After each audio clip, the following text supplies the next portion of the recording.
हाथरस की horror story में लगातार मृतकों का आंकड़ा बढ़ता जा रहा है।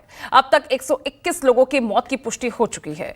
वहीं इस दर्दनाक घटना को लेकर पुलिस ने एफआईआर भी दर्ज की, लेकिन इस एफआईआर में दो बड़ी बातें सामने आई। पहली ये कि सत्संग करने वाले भोले बाबा की जगह मुख्य सेवादार देवप्रकाश मधुकर और आयोजकों का नाम है, और दूसरी बात ये कि सत्संग के लिए केवल 80,000 की परमिशन दी गई थी। अब यहां सवाल ये उठने लगे हैं कि जब 80,000 की परमिशन दी गई थी तो 2.5 लाख लोग कैसे आ गए। आज इसी मुद्दे पर हम चर्चा करेंगे। साथ ही चर्चा यह भी कि एक के बाद एक हो रहे ऐसे हादसों के बाद भी प्रशासन आखिर इतना सुस्त क्यों है।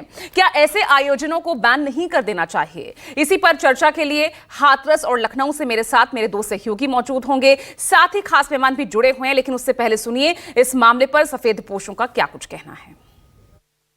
आखिरकार सरकार क्या कर रही थी, और सरकार की जानकारी में होने के बाद भी इतनी बड़ी घटना हो जाए, बहुत दुखद है। सरकार की जिम्मेदारी बनती है कि अगर किसी आयोजन में इतने लोग इकट्ठे हो रहे हैं या इतने लोग आने वाले हैं, तो आखिरकार उनकी सुरक्षा, उनकी व्यवस्था के लिए सरकार ने क्या किया, ये सबसे बड़ा प्रश्न लगता है। इसके लिए जिम्मेदार अगर कोई है तो वहां सरकार जिम्मेदार है। मरने वालों की मदद हो, उनके परिवार के लोगों का पूरा इंतजाम हो, जो अगर घायल हैं, जिनको इलाज की जरूरत है, हमें उम्मीद है कि सरकार उनका इलाज अच्छा कराएगी। सरकार को चल हो जा शुरू।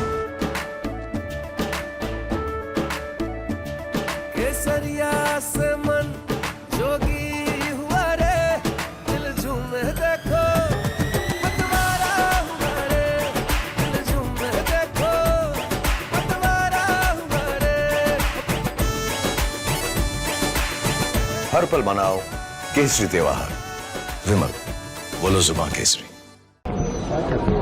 लोगों की मदद करनी चाहिए सेंसिटिवली, और सब परिवारों को जिन्होंने किसी को खोया है मैं कंडोलेंसेस ऑफर करता हूँ। हम अपनी संवेदना प्रकट करते हैं, लेकिन साथ ही साथ एक सवाल भी बनता है कि जब किसी शहर में इतना बड़ा आयोजन हो रहा है जहां 20-25 हजार लोग इकट्ठा हो रहे हैं, तो क्या पुलिस प्रशासन की पूरी तरह व्यवस्था वहां हुई?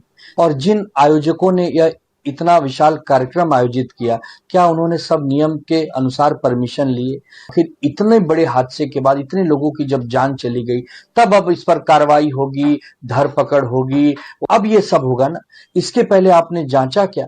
वहां पर स्थानीय आयोजकों ने भोले बाबा का कोई आयोजन स्थानीय गांवों में उनके द्वारा सत्संग के आयोजन के माध्यम से किए जाते रहे हैं, और स्थानीय भक्तगण उस कार्यक्रम में भाग लेते हैं। सत्संग के प्रवचनकर्ता वहां से मंच से उतर रहे थे तो उनकी तरफ अचानक भक्तों की भीड़ उन्हें छूने के लिए उधर जा रही थी, और सेवादारों के द्वारा रोकने पर यह हादसा वहां पर घटित हुआ। इस पूरे मामले की जांच के लिए हम लोगों ने एडिशनल डीजी आगरा की अध्यक्षता में मंडलायुक्त अलीगढ़ को शामिल करते हुए एक टीम बना करके उन्हें अविलंब रिपोर्ट उपलब्ध कराने के लिए कहा है।